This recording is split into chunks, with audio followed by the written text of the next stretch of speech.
In this 10-minute lecture, we're going to take a look at kind of the end of the test, and we're going to do the decade of the 1990s. Test at the end becomes a little more content specific because it's a little more recent and we haven't developed big broad themes, but definitely multiple choice and probably some things that you should be able to write about at the end of the day. We really can start the 1990s by saying, like, that's the end of the Cold War. It's nice when the beginning of decades kind of begin new chapters. And definitely at the end of the 80s and the early 90s, we see the fall of the Berlin Wall and then the fall of the Soviet Union in 91. I've explained that before as the M&M concept, giving a little bit of freedom in it, kind of wanting more and more and more. And eventually there's, revolution in Russia, a bloodless revolution. But nevertheless, it triggers for us a new foreign policy. So we're going to call this, or they're going to call this, the New World Order. That's what they use on the test, and I'm here to say that there's an easy way to remember it. It's kind of an odd American foreign policy because most of the foreign policies, you can quickly see how it benefits us, self-interest, whether that's containment or isolationism or imperialism or war, whatever it is, it directly feeds us. New World Order is a little bit different. I explained this in class, the analogy as the nice cop. We are the only superpower left in the world, therefore we're going to use our power in a benevolent kind of good way in order to help other countries, in order to stop civil war, feed people. It does go back to us in terms of building our image and building trading partners and things like that, but definitely seems as though we're helping more other countries. So let's go through vocabulary. Your first president is George Bush Sr., who was elected in 1988. He was Ronald Reagan's vice president. He's a Republican. He's probably the last of the moderate Republicans that we're probably going to see in a long time. He's not like his son. He's much more of a negotiator, much more of a compromiser, much more of somebody who is looking to get the job done rather than kind of an ideologue, somebody who, believes my way or the highway. And I'm not saying that's a bad thing, but definitely George Bush Sr. is definitely a compromiser in that sense. The one event that's definitely associated with George Bush Sr. is the Persian Gulf War. And this is another conflict that we have with Iraq. Not directly, but indirectly. One of our oil trading partners is Kuwait, a very small country in the Persian Arabian Peninsula there. Holds a very strategic position, though, because it controls waterway in the Persian Gulf where ships go through. And they've had a long-standing argument with Iraq about borders and sovereignty and who owns what. Nevertheless, in 1991, Saddam Hussein, you've heard that name before, the deposed dictator of Iraq who was executed by the United States and Iraq, invaded Kuwait. I don't know why he did it. He thought he could get away with it. He's land hungry. He's a dictator. But nevertheless, the United States takes action, not by itself, though. It's one of those incidences where we're going to go through the United Nations. So that's a question. The Persian Gulf War is a United Nations conflict. And unlike the Iraq episode where maybe we didn't have as many countries on our side and the UN said we should wait, we did it with the UN back then. So Iraq invades Kuwait. The United States, through the United Nations, saves Kuwait. On the test, I have seen the oil question. There are oil reserves and there are oil transportation routes in Kuwait, and definitely self-interest driven. But the New World Order answer is an ally's in trouble, a dictator is threatening peace. The United States uses its force through the United Nations to solve that problem.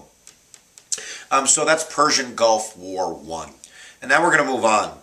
In 1992, Bill Clinton was elected, beating George Bush. He was a one-termer, George Bush Sr. And we want to describe a little bit about Clinton and some of the New World episodes and some of the domestic policies related to Bill Clinton. Bill Clinton is sometimes called a New Democrat. The old Democrat, is the Democrat of FDR, LBJ, Lyndon Johnson. That's LBJ. Duh, nice one, Hughes. Truman, of presidents that JFK take action to directly maybe aid or help the economy or solve problems. A New Democrat is a Democrat who is a little more conservative in some of their positions. So Bill Clinton, for instance, was a Democrat, and he did Democratic kind of things, education aid and scholarships, and he had an America Corps program where you can work, volunteer, and get money for college, and those types of old traditional Democrat things, but he also was for welfare reform, which is cutting back on aid, cutting back on the Great Society. He was pretty tough on crime and law and order. He played that up a lot. Bill Clinton also signed NAFTA, a treaty which is the North Atlantic Free Trade Treaty, which basically is the opening up of trade routes and free trade, that countries should be allowed to trade with each other without barriers, without tariffs, and without penalties. There are problems with that, and unions will tell you that it's hard to compete with China, for instance, that pays their employees very little. They have less pollution rules in some of those countries. We have more regulations in the United States. So it might be unfair, but Bill Clinton and Republicans generally believe in free trade. Most old Democrats are a little more protectionists. They believe we should protect American jobs, and that's seen as an isolationist standpoint, but those are the two sides. Bill Clinton foreign policy, right? New World Order to the T. Superman, nice cop. That's the concept. I'm just going to give you 3 or 4 countries, and if you see them on the test, be a nice cop and save the day. One of them is Haiti. In the mid-90s, Haiti 96, I believe, or something. Haiti had kind of a Civil War-ish famine thing going on, and the United States, I believe, maybe with the UN, provided direct aid and sent troops to keep the peace, and that was a nice cop kind of thing to do.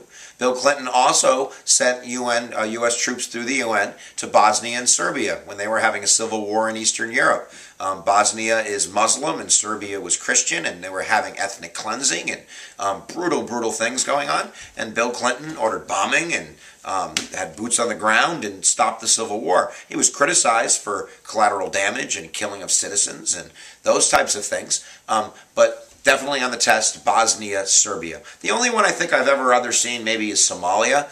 Black Hawk Down is a great movie which explains that. And basically the United States going to direct aid, feed Somalia. Other stuff with Bill Clinton that you should know is you definitely should know that he was impeached. He had prosecutors his whole presidency. The Supreme Court ruled that you could have a civil lawsuit against the president under Bill Clinton. Ended up with him in a lawsuit trial, being a grand jury with his hand on the Bible and being asked questions about sexual relationships.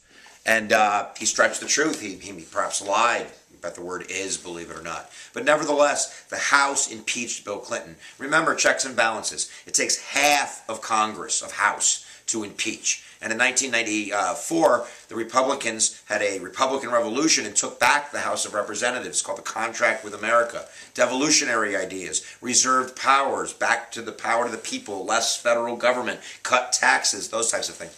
And they impeached Bill Clinton under Newt Gingrich. The Senate found him not guilty. I think he only got like 37 votes guilty or something. Remember, you need 67 in the Senate.